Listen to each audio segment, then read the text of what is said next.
Greetings, programs, and welcome to the latest edition of the Awesome Friday Movie Podcast. My name is Matthew, and I'm here with Simon, as per usual, who is laughing at me because of the way I say the Awesome Friday Movie Podcast, and also because I say greetings, programs, and also because my enunciation is awful this evening, apparently. How are you, Simon? I'm just happy to be in the room. I'm just happy to be here. But we're in separate rooms. We're in separate rooms. I'm in my new office stroke media room. So I'm happy to be here. But upstairs from me is our lounge where water is coming through the ceiling into a bucket. So anyway, I don't advise home ownership at any point in your life, but down here it's dry. That's the important thing. So I'm okay. How are you? I'm good. For those of you in our audience from North America, stroke means slash, and slash means urinate. So it's a whole British English, man. It's a whole thing. What did I say? Oh, who knows? It's interesting actually because the British consider themselves to be the people that really designed this beautiful language and designed. That's adorable.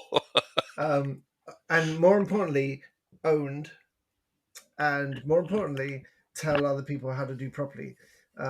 So when I moved to Canada, the surprise is that nobody speaks like me, and more importantly, nobody cares. And actually, my job now is to design English test content, and you wouldn't believe some of the grammar rules in British English that are hard and fast grammar rules that are very specific rules. And Canadian English, they're like, no, let's just do it whenever. You can't just do it whenever. Anyway, what I'm saying is you can't trust the colonies as far as you can throw them.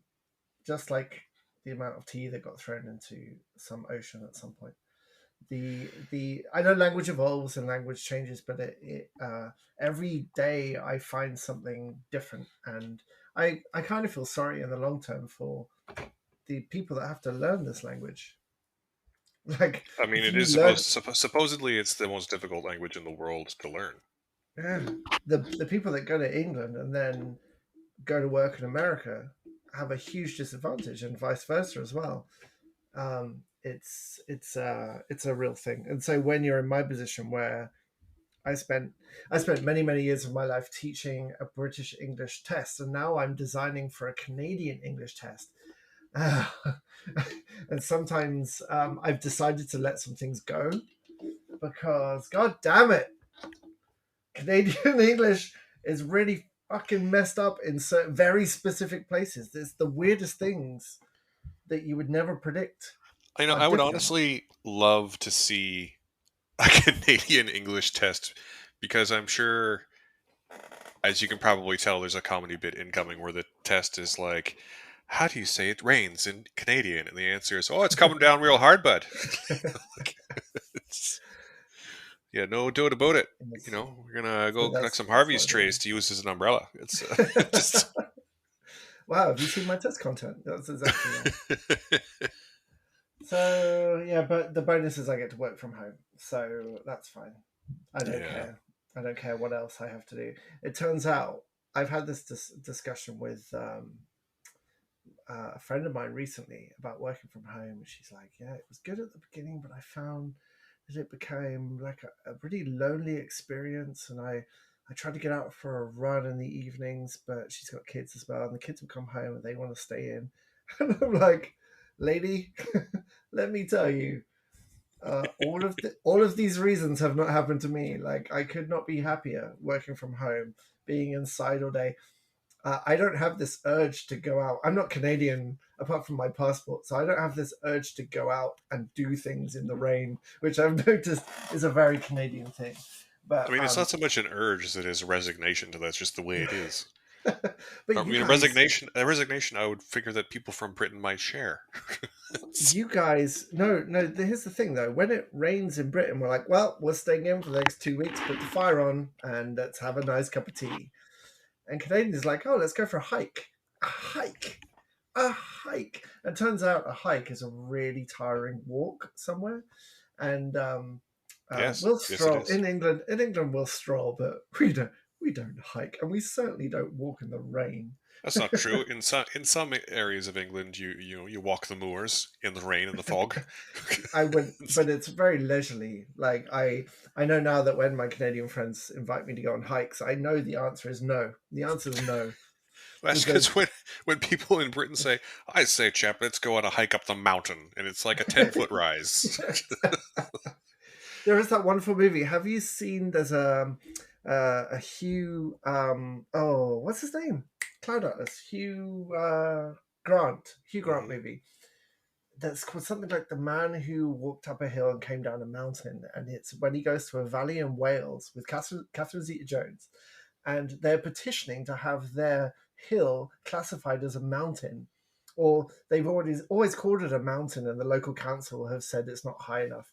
And so he, if I'm remembering this right, he's from like this council who has to designate this treasured Welsh mountain and basically tell them it's a hill. And so hilarity ensues. It's a very British movie. That sounds very Um, British. I wish I but had seen it. yes, yeah, we have mountains in England like Mount Snowdon. Mount Snowdon is our tallest mountain. Turns out, compared to other tall places in the world, not that tall, but How it's tall tall is to Mount us. Snowdon? Now I need Well, to know. let's find out. Mount Snowdon Snowdon. height. Mount Snowdon height is 1,085 meters high. Huh. Oh, Ben Nevis is higher. Sorry, Ben Nevis is 1,300. But if we, what's grouse? Well, I've looked up the grouse grind. That felt a little bit higher. Okay. Okay. Grouse is higher, and I've walked Uh, up that fucker.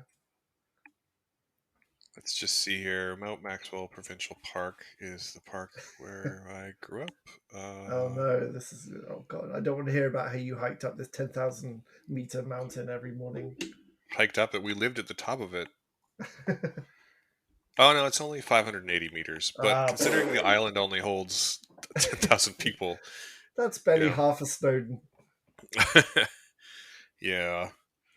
Anyway, we're not really into hiking in any kind of weather that is either too hot or too cold or too wet or too dry. So in So weather is what you're in saying. weather, yes. Well, there's a reason why when you go, if you ever go to visit my parents' home in England, I think you'd be happy because you will lose track of the cups of tea that you drink in a day. Like take like logistically take how many think how many cups of tea you could drink in one day and then like double it because it is a constant stream of let's sit inside and watch blankety blank and put the fire on and have a nice cup of tea. Would you like a biscuit? I know we've just had dinner, but here's some biscuits. It sounds pretty great, doesn't It sounds amazing. I don't know what you're talking. It it? sounds like you're complaining, but that sounds like my Yeah, I know. ideal situation. I think I'm just looping back to I feel very, very lazy amongst many of my Canadian friends. So I work from home and I love doing that. I love the quietness and I love the solitude, but that's just the kind of person that Yeah, well, that all sounds very nice for you. I am. I'm very sorry. Uh, you have the opposite job, I do. unfortunately, and I'm I not work in the sure. service of customers, and it is a job. It's a job. I'm not going to I say anything more. I I neither have the mental capacity to do that job, and also, um, I would spend a lot of money on bail getting out of jail for the things that I would do. So, all power to you, brother, for doing that. Yes, well, now that we've suitably bantered, shall what we? are we talking Shall about this week? we should talk about the two things we're going to talk about here on the All right. Awesome Friday Movie Podcast, where we're going to speak about one movie and one television show. Well, Um, TV shows are basically movies these days, aren't they? Especially the one we're talking about. Yeah, it's true. So we're going to talk about a movie called The Humans, which is out on demand now. Actually, it has come out in between us seeing it and this podcast being recorded. It's available on demand and in, I believe, select theaters still. And then we're going to talk about the new Disney Plus Marvel project Hawkeye, because y'all love Marvel, so we're going to keep talking about it. But we're going to start with the Humans, I'm going to invite Simon to take us through a brief setup of the Humans, which is an adaptation of a Broadway play, which was critically acclaimed and won at least a couple of Tonys. I think for Best Actress and Set Design, and I want to say it was up for Best Play as well, at least. I'm not really 100% sure anymore. The Humans is basically the most horrifying of situations, and that is a family dinner. And if you've just been through Thanksgiving, I'm sure you recognize that situation. And this is Beanie Feldstein plays Bridget, and she's just bought this new New York apartment with, or is she renting? No, I think they've just purchased it, and she with her boyfriend Richard, who's played by Stephen Yuen. Stephen Yuen is fantastic. Just for the record, it won Tony Award for Best Play in 2016, and was a finalist for the 2016 Pulitzer Prize for Drama. Oh, and with good reason. It's I always enjoy kind of watching these family dramas where things go wrong. Like this is a whole genre in itself. Like family get together, and you know that there's going to be a moment where things start to slide. And I think the success of this genre is how it handles the slide, because when I was a drama teacher, many of my students did this kind of genre, and the mistake they always made was to go too far too fast, just like sex. And and that's not as funny as we're laughing. We're laughing too much. We're both very tired. So and also, just like sex, it's really all about the moment where it all starts to go wrong. And what the Humans does very, very well is you'll recognize the situation. You'll recognize like the very different characters as Beanie's family. So Bridget's family, her mom and her dad, and her aging grandma and her sister come over for Thanksgiving, and they're in this brand new New York apartment. There's very little furniture. There's paper plates, and the lighting keeps flickering out, and the plumbing is loud, and all these things. Yeah, it's worth clarifying that what by brand new Simon means brand new to them. Oh, sorry. Yes, yeah. This is very much not brand new. Dilapidated is a word that I would use. You've been to New York and I haven't. Like, I'd be very interested to know if this is an accurate representation of a New York apartment. I definitely haven't been in enough of them to tell you for sure. The ones I've been in have all been nicer. Smaller, but nicer. Yeah. So, and basically that's the plot. The family comes over for dinner, and the slide is actually handled really, really well. There isn't one moment where everyone's friends and then something goes wrong. There's little things that pay off towards the end. Like the seeds of the slide are planted pretty early, but very discreetly, and they kind of grow very slowly. And what I really liked, actually, go and read Matt's review, because you hit the nail on the head with this. Because when I finished watching the Humans, I was like, why was that so effective? And why was I watching through my hands at one point? Like, this is not a scary movie, but why was it scary? And the very clever thing about the Humans is that as the slide happens, the filmmaker very intelligently employs some horror movie tropes that we recognize.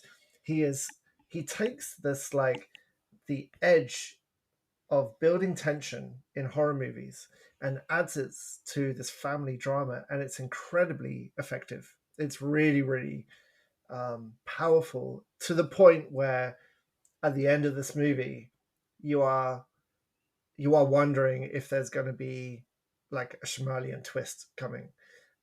I mean, I don't think it spoils anything to say that this isn't that kind of movie. It's actually way more intelligent than that.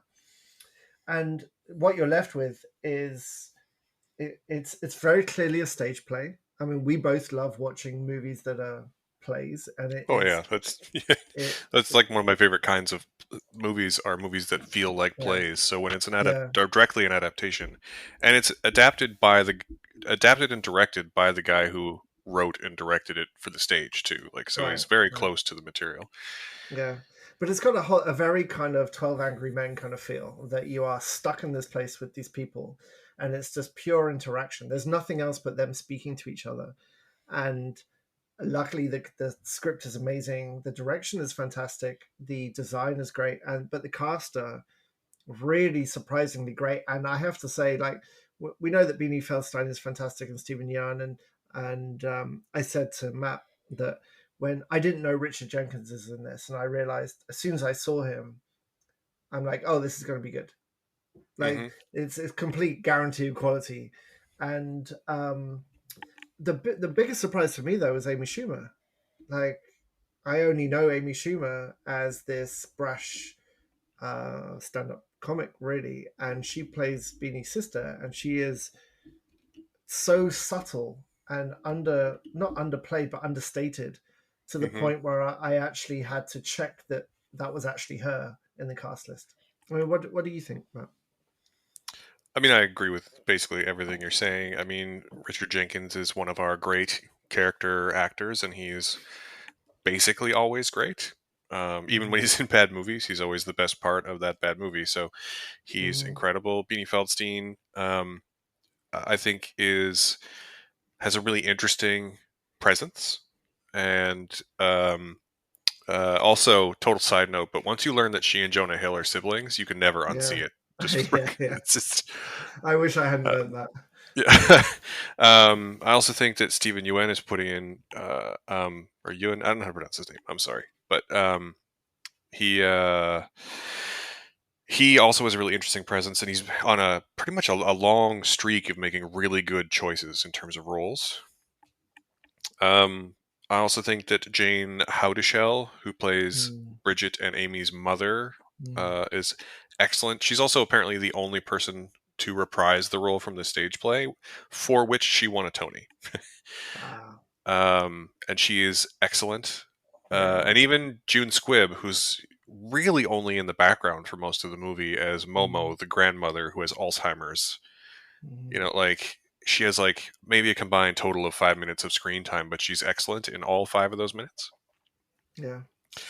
And I think what the film does really well, what the story does really well, you were talking about how like the seeds of what's happening are sowed early and reaped at the end. But I think the sort of brilliance of it is that it's a common enough situation that at least I recognized very early on that those like the slide was in progress before anyone showed up. Like Mm, they're not estranged, but there's already tons of friction in all of their respective relationships, and that's mm, all very apparent, recognizable, and human from the millisecond that the parents walk through the door. yeah. It's clear that like Bridget and Amy have left whatever faith they grew up in, or at least they're not practicing anymore, and that's a cause of stress. It's clear that their lines of communication all around are not as open as they should be, and that that's a source of stress. And I think that all of those things, if you exist in a family, all of those things are pretty recognizable, and it sets the stage in a way that lets it not have to necessarily set everything up as much as it might have to. And I think that's Mhm. really smart. Yeah, and it's that kind of gross hypocrisy that sort of fuels the last third of this movie, where that frustration that you're being told what to do by people who are not practicing what they preach, and it's very recognizable, isn't it? And it's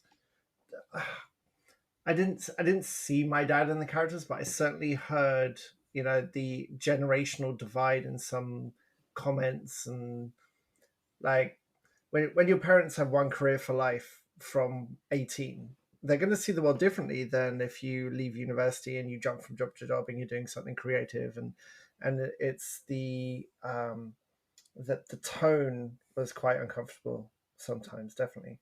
But the it was also believable. Like, it's really tricky to make this kind of script believable, because the Well, kind of not just acting. believable, but relatable. Like I think Yeah. the situations we're describing are ones that even though like I wouldn't say that I've been through exactly the same thing, but I have a family and we don't always get along. Like Mm, it's we haven't, whether it's my immediate or my extended family, there's always some level of frustration.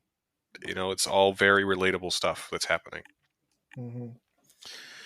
So Well, I were also, like, as a side note, I also just really enjoyed that the apartment itself is like a character in the film. I know that's a yeah, really definitely. cliche thing to say, but it's really Yeah. designed to be that way. It's really it. I don't remember how I phrased it when I wrote my review, but the way I've been sort of thinking about it is that the apartment kind of feels like a stomach that's slowly digesting them, complete with like fluids running down the walls and noises and creaks and Mhm.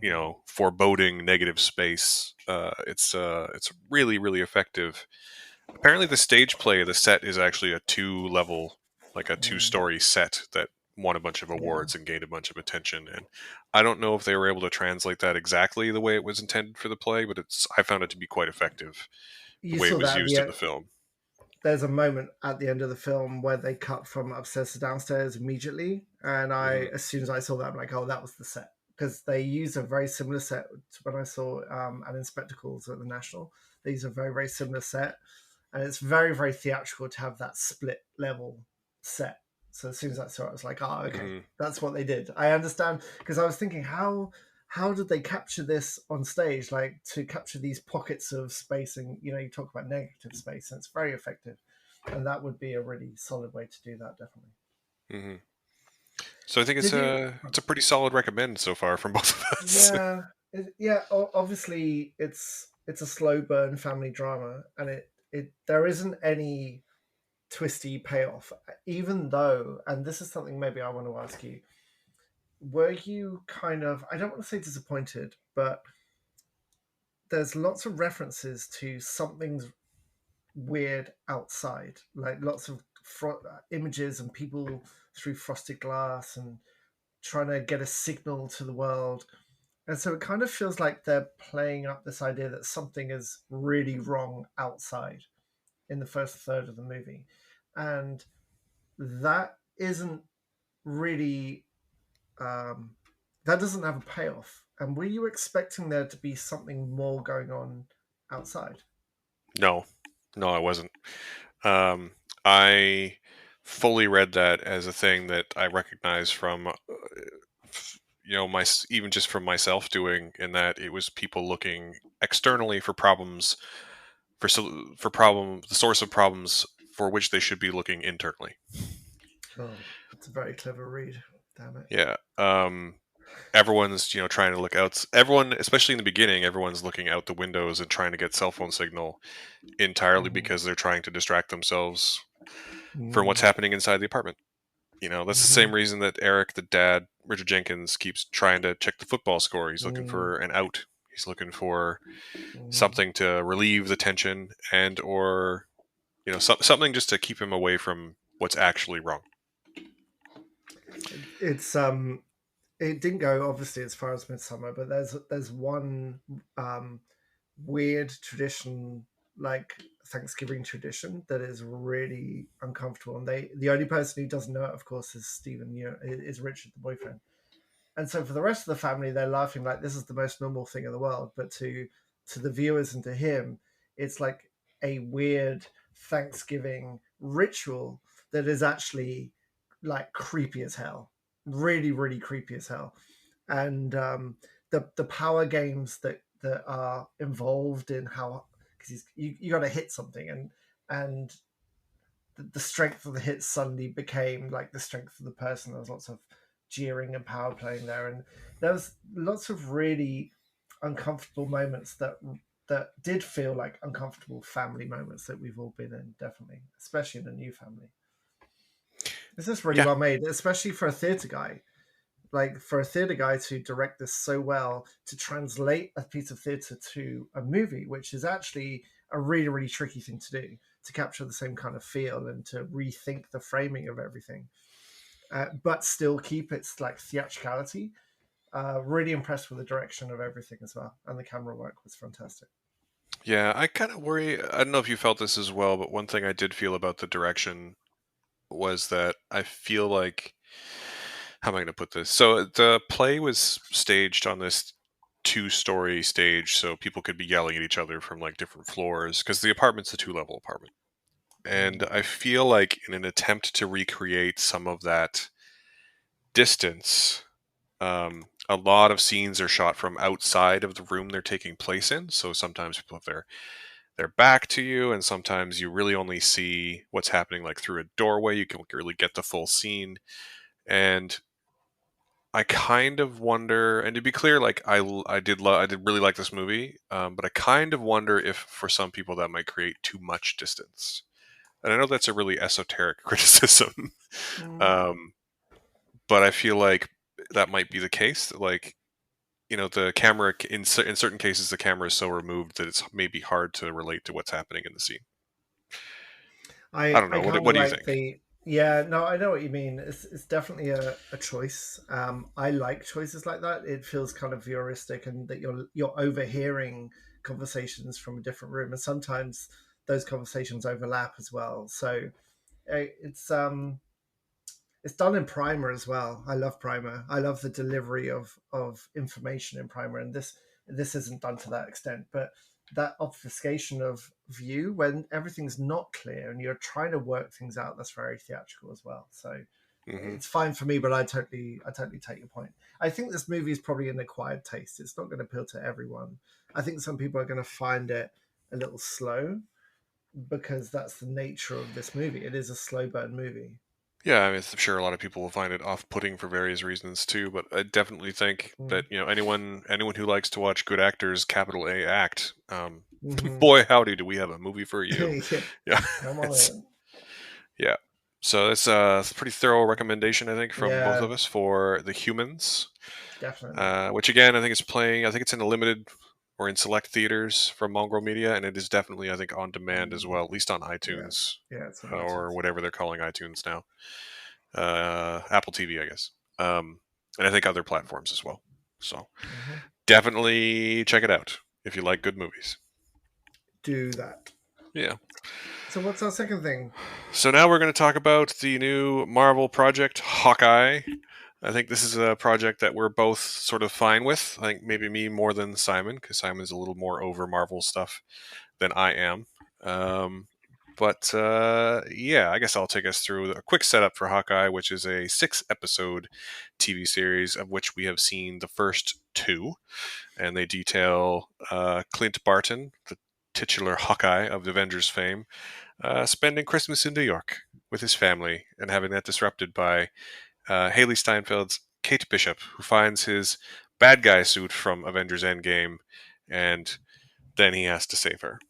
Or maybe she saves him. Oh. Oh. Oh, what a twist! Um, I mean, there's 2 episodes out. It's basically a lighthearted buddy action story, and I'm fine with that. Like it's definitely of a different tone than the other MCU TV series have been so far, and I think that's a good thing.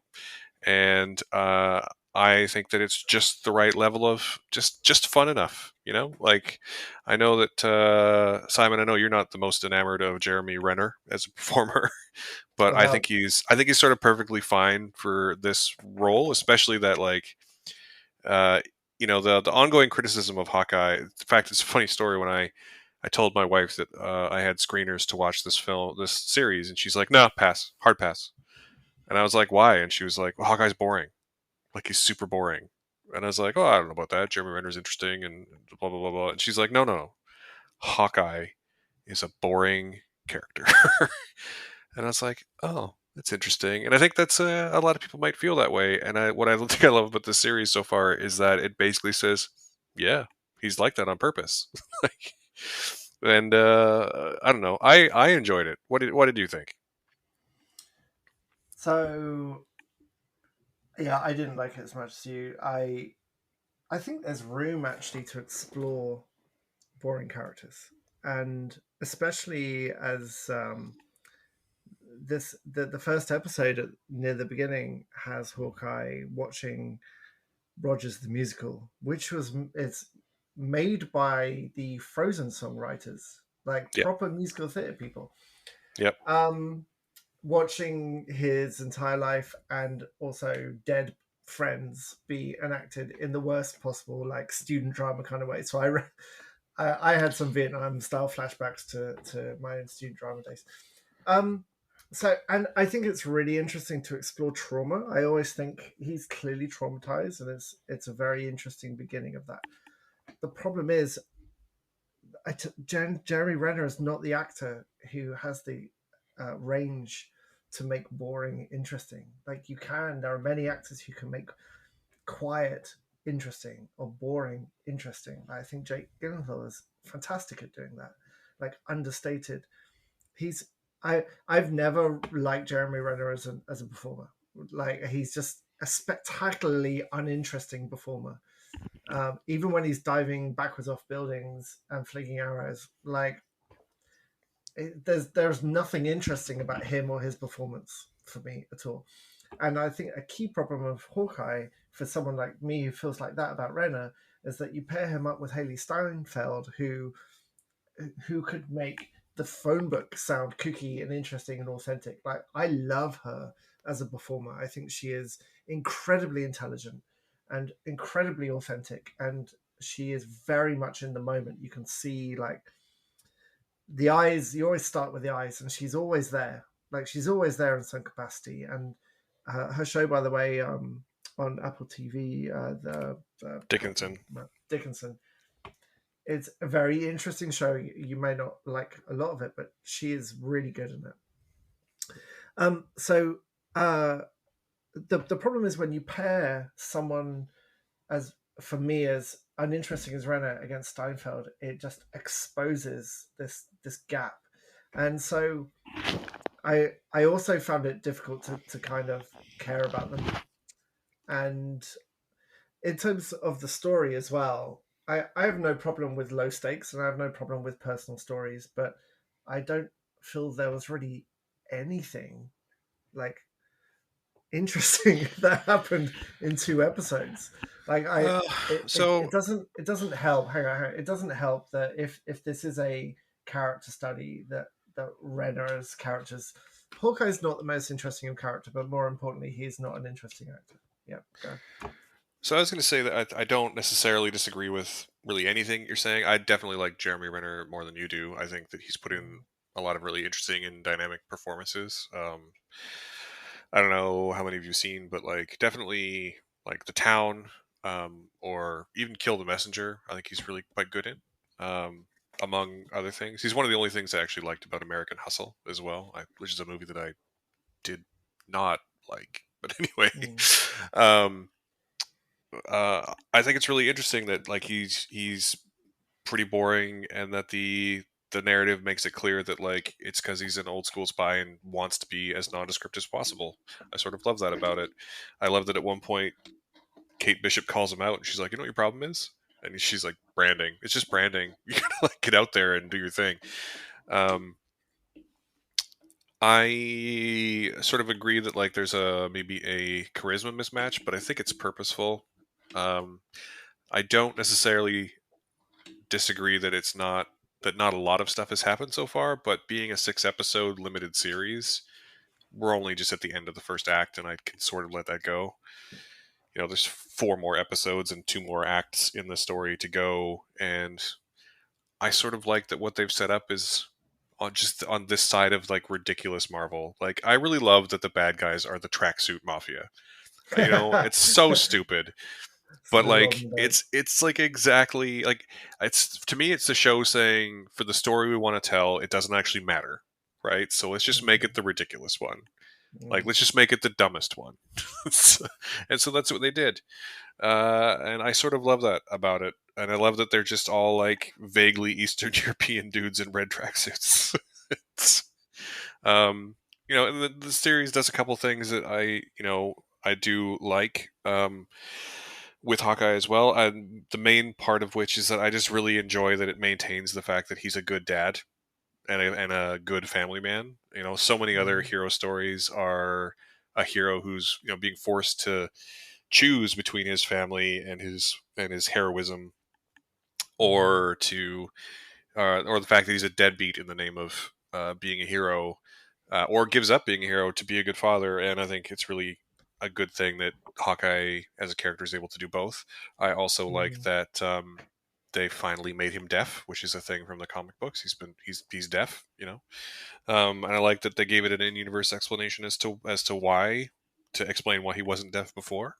um, lots of little things like that, and ultimately, it's a Marvel production, so it's got that Marvel feeling. And if you're still on board with that, which mostly I am, it's gonna be fine.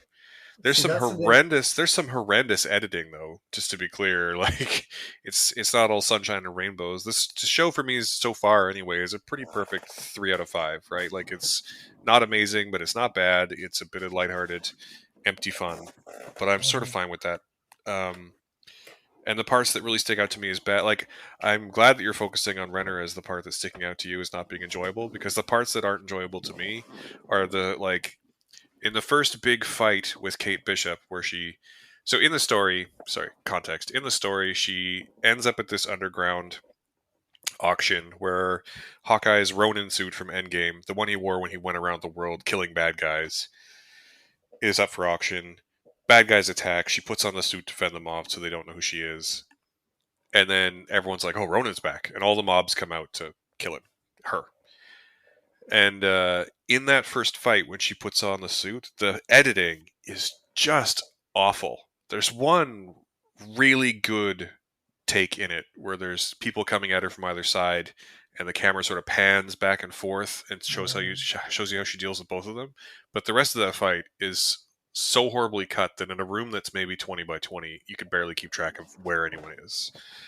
And it's really, really janky. And there's one shot in particular where she's holding a wine glass and it gets shot out of her hand, and her hand changes Mhm. position, like Yeah, I in the know cut. exactly. Like, Yeah. it's really bad. And um, there's a couple of other fight scenes like that where uh, you know they're trying to make things seem fast or seem dynamic, and to do that they get the camera in too close and cut too much, and it just doesn't.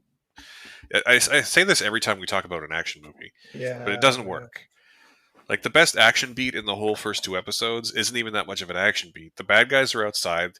They throw a Molotov cocktail in the window, and when they go to throw a second one, Hawkeye breaks the window, catches it, and throws it back. And it's all done in Mhm. one shot, and it looks great. Mhm. Mhm. Yeah, And if they just I shot the totally, rest of it like that, it would have been amazing.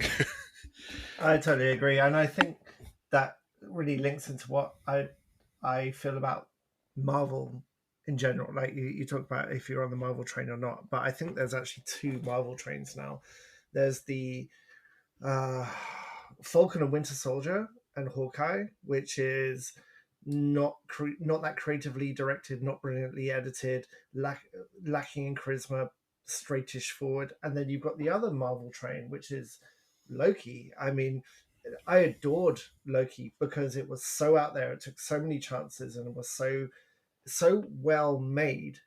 And I think the I was watching Shang-Chi the other day, just why I did some stuff. And I still think Shang-Chi has a third act problem, as many Marvel movies do. But the charisma in that movie and the editing in that movie is so creative. And it's that little buzz of charisma and creativity that can really excuse many, many problems.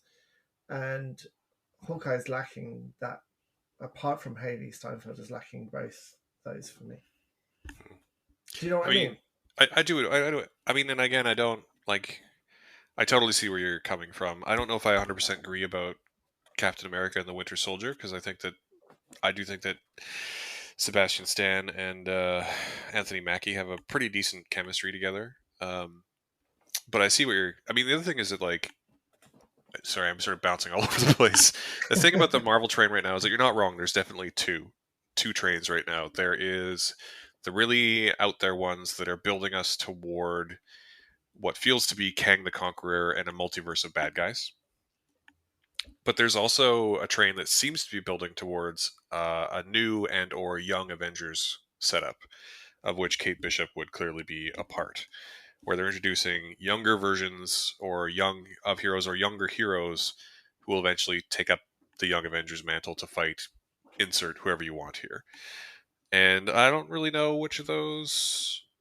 I don't really want to comment on whether at this moment whether I think one of those is a better idea than the other, but I do think that having two focuses is not necessarily the best thing Hmm. in Is terms of. Young Avengers a thing from the comics? Is that does Oh that yeah, already exist? 100% it is, and the lineup And varies, but like the clear lineup from what they're building towards in the MCU is like Kate Bishop as the replacement Hawkeye and Cassie Lang as the replacement young ant person or young wasp, mm, whatever she turns out to be, and then like Scarlet Witch's two children, who are a magic user and a speedster. There's just kids mm, all over the place, right? Like yeah, that probably makes young sense. Loki from Loki will be one of them. It's um Crocodile Loki, if we're lucky. I mean, yeah, we could only be so lucky. Um so and again, like, and to be clear, like it's wow, I say that a lot. Anyway, there's the MCU is not as, especially through the end of their third phase through Spider-Man Far From Home. Everyone talks about what a tight storytelling unit they must be, and how well planned their entire saga was. And I don't think it's ever been as well planned or as tightly controlled as everyone thinks it is. Like, they retcon themselves all the Mm, time. It's clearly, they're passing bits of information from one film to the next, but they're making changes and doing stuff on the fly literally all the time. mm, But I still think not having one end point, I think I think lacking the focus of having a singular endpoint might be impacting things a little bit. mhm. But ultimately, the great strength of Marvel at this point, and really from always, is that, like, oh, you don't like science fiction? You don't like a story about a man who built a robot suit? Great, here's the one about the god from space. Oh, you don't like that one? Yeah. Here's the one about the super soldier. Oh, you don't like that one? Here's the one Mhm, about the science monster who pummels thing. You don't like that one? Oh, here's the one about the wizard. Like, it's whatever. They have so many genres that they can play in that there's always going to be the next one, and yeah. it's a And that's whole thing. so that's a really good point because the one of the trailers that came out in the Disney Plus Day, which is apparently a thing now, is for She-Hulk. And I don't really know much about She-Hulk, but I know that She-Hulk is somehow a Hulk who is a lawyer, single female lawyer, Yeah, um, that's correct. played in the TV show by the absolutely wonderful. Sorry if I wreck the name. Tatiana Tatiana. Maslany, Yeah. who is amazing, amazing actress. As if you saw any episode of Wolf and Black, you would know. How is that going to work? Like, this seems like, even for a Marvel TV show, how is a TV show about a green, uh, tall female Hulk who's also a lawyer? Is it going to be like a law? Is it going to be Alec McBeal but green, or is it going to be Hulk but with law? And Well, is she in I think control the of that? Or so I'm not as well versed in She-Hulk comics as many people are, but from what I've gleaned about the character, the answer is both of those things. right? Because one major difference between Hulk and She-Hulk is that She-Hulk was never um, two separate personalities like Banner and Hulk were. She Mm-hmm. receives a blood transfusion from her cousin Bruce Banner. She turns into a Hulk, but basically she's just Jennifer Walters in a Hulk body, and she just continues. She spends most of her time in Hulk form, including the time she spends lawyering. So, Right. so it's again sort of both. You know. Well, it would be lovely. It would be really lovely if Marvel really swung for that and made it like a kooky comedy, but with a giant Hulk. Like, that would be different. I would watch Yep. that. Well, that's the nice thing. Again, the nice thing about Marvel is the next thing is always going to be as different as it is the same. So, Mm-hmm. I mean, we are talking about the same franchise that has the first Thor movie and also two Guardians movies. Like, you know, and it's a weird franchise. It's not as singular as I think people make it out No. to be. Yeah. So, Yeah. I and all I that's a think really I think there long-winded is. way to say that, like, I think Hawkeye's fine. It's, The um, formula's there. Like, there's definitely a formula now. There is, as it's up to them how creative they get with the formula, and you can recognize that formula before you even set foot in the theater or in front of your TV. You recognize the elements of the formula as it comes at you, but it's how yeah, they deal with it, how they creatively like portray it. That's what I'm interested in. yeah, And so that's I, fair. I mean, again, to further to your point that you don't find Renner to be that interesting a performer, even mm, if that's true, like you still have Haley Steinfeld, you still have mm, Vera Farmiga, you still have Tony mm. Dalton playing Jack Duquesne, who is like, I think I said when I wrote about this that, like, if he doesn't literally twirl his mustache by episode 4, we should riot. Like, everyone else is having a great time, so I don't. Yeah, And it's, sure that Renner is ostensibly the star, but ultimately Steinfeld is yeah, the star and Renner's a supporting character, so I'm yeah. sort of I hope okay with so. it, you know. And Florence Pugh's going to turn up at some point, which is always a good thing. So I hope you're right. I hope he becomes like kind of insignificant in the background because he if it's a Hawkeye show and he needs to carry it as Hawkeye, then that's going to be a problem unless he suddenly discovers how to be more interesting. Well, again, though, But I don't think he does. I think it's a Hawkeye show, and it's a show about Kate Bishop. It's not a show about uh, you know br- uh, about Kurt. is in the comics does Kate Bishop become Hawkeye, like the Yes, Hawkeye? yes, she does. Right. So this is you're expecting the end of this to be a transfer of power from old Hawkeye to young Hawkeye. Basically, I mean, it's basically the same model as like Batman Beyond, right? You have the old, busted up one. I've never seen Batman Beyond. Well, that's a solvable problem, sir. Is it good? Um, yeah, the whole premise of Batman Beyond is that it's set. To be fair, it's set way in the future, but like um, old Bruce Wayne is no longer able to be Batman, and he ends up with an apprentice who he trains to be the new Batman, and that is a perfect setup for this kind of show. Right. Yeah.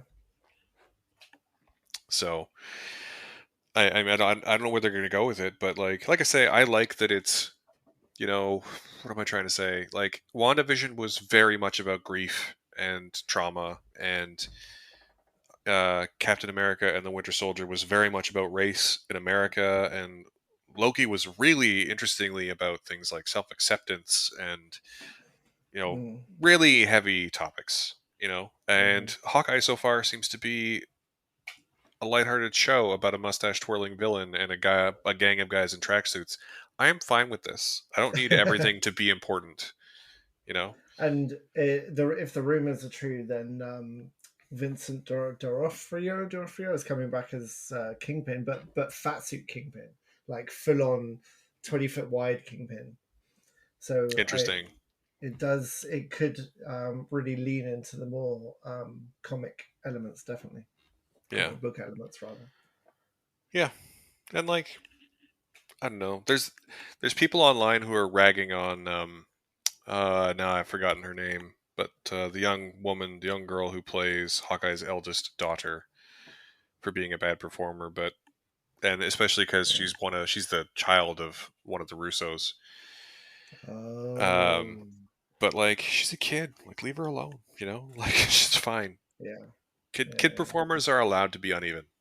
We celebrate when they're amazing, and we just acknowledge them the rest of the time. That's how it works, right? Like they're kids. yeah, pretty much. Yeah. Yeah, that's a bit tough. So I don't know. At the end of the day, would you recommend? I mean, I would recommend Hawkeye. I think it's lighthearted and fun. I don't think it's going to be any deep exploration of anything, but I'm fine with that. I like a I bit of lighthearted fun.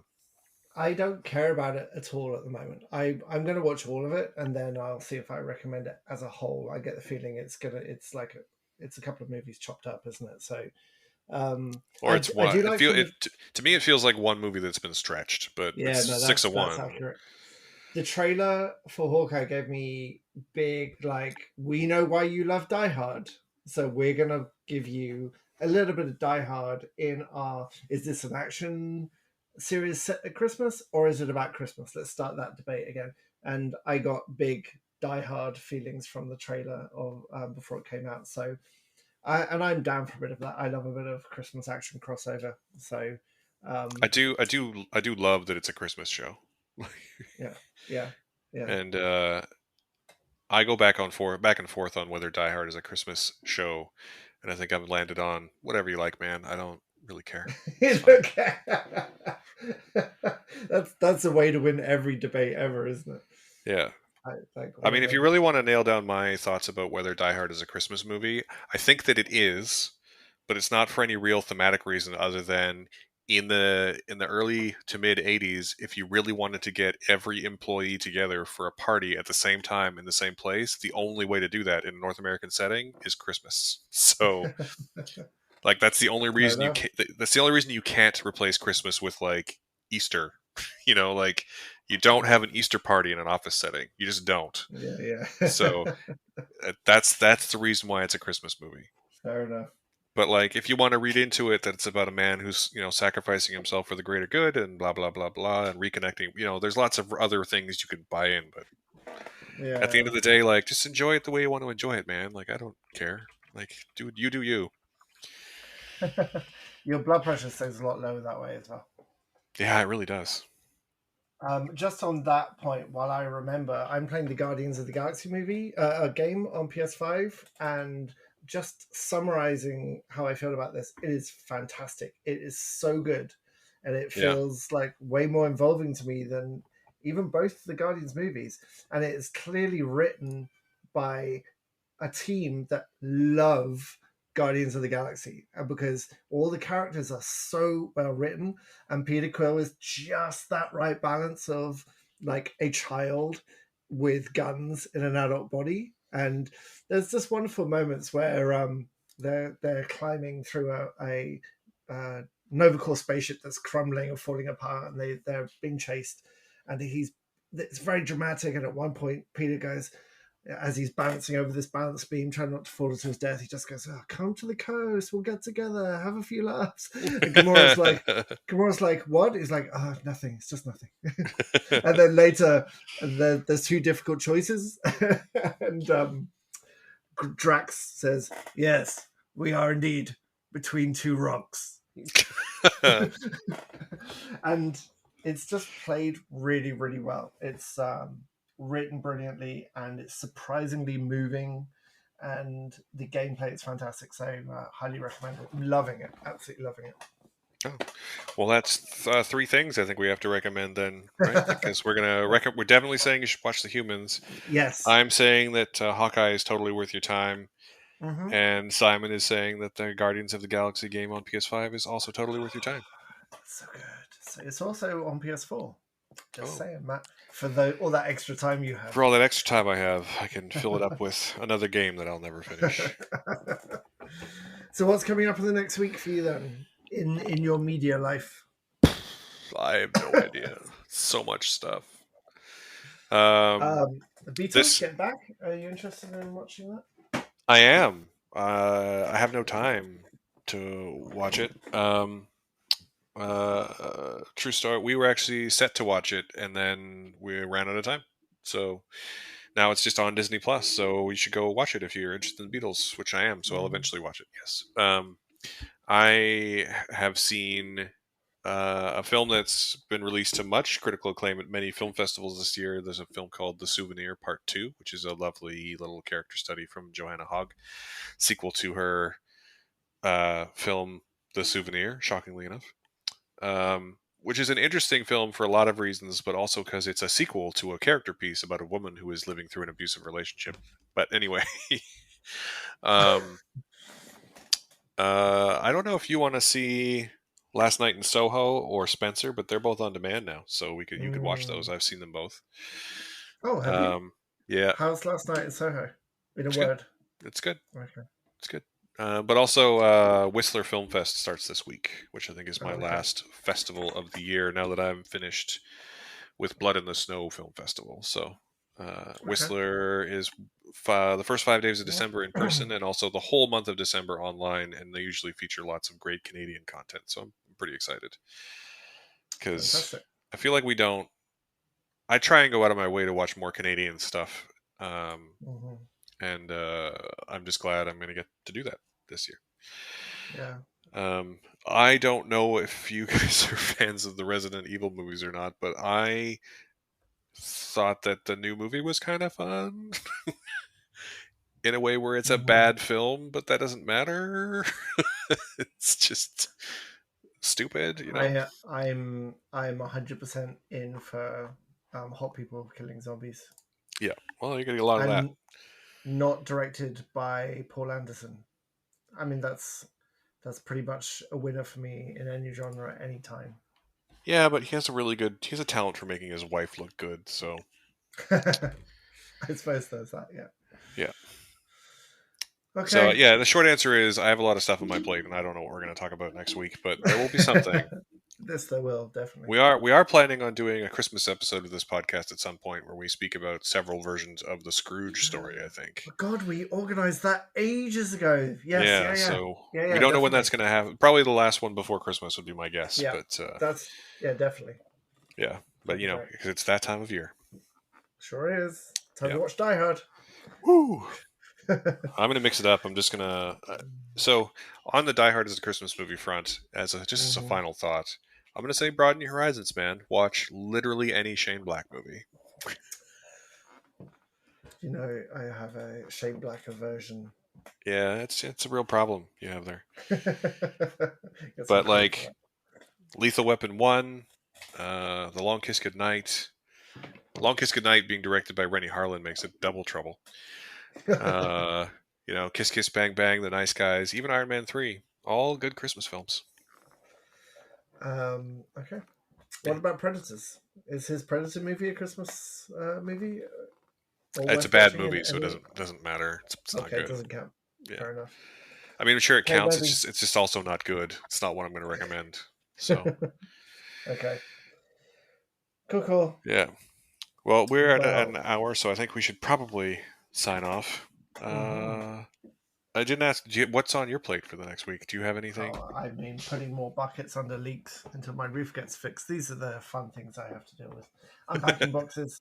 If I get time, I'll watch something. Is Resident Evil out this week? I would probably watch that.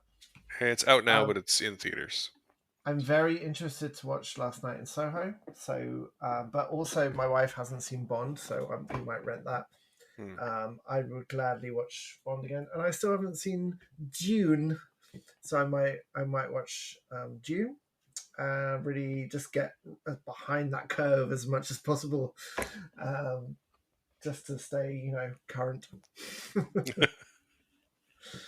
Well, if you My watch kids Dune, love, yeah.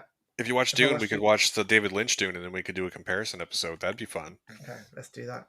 My kids really love Faulty Towers, so we're watching Faulty Towers at the moment. Well, it's a So classic. When do you they get them onto Monty Python is the question. so that's a delicate thing, definitely. Yeah. Okay, well, you should do the thing where people should give you money for doing excellent work. Where can they give you money? Well, so first off, thank you for listening. Um, if you like what you've heard, please give us a 5-star review and a follow, and recommend us to your friends, and all of those good things. If you'd like to support us in a more direct way, we have a Patreon and a Ko-fi and a PayPal, and you can find those all at awesomefriday.ca.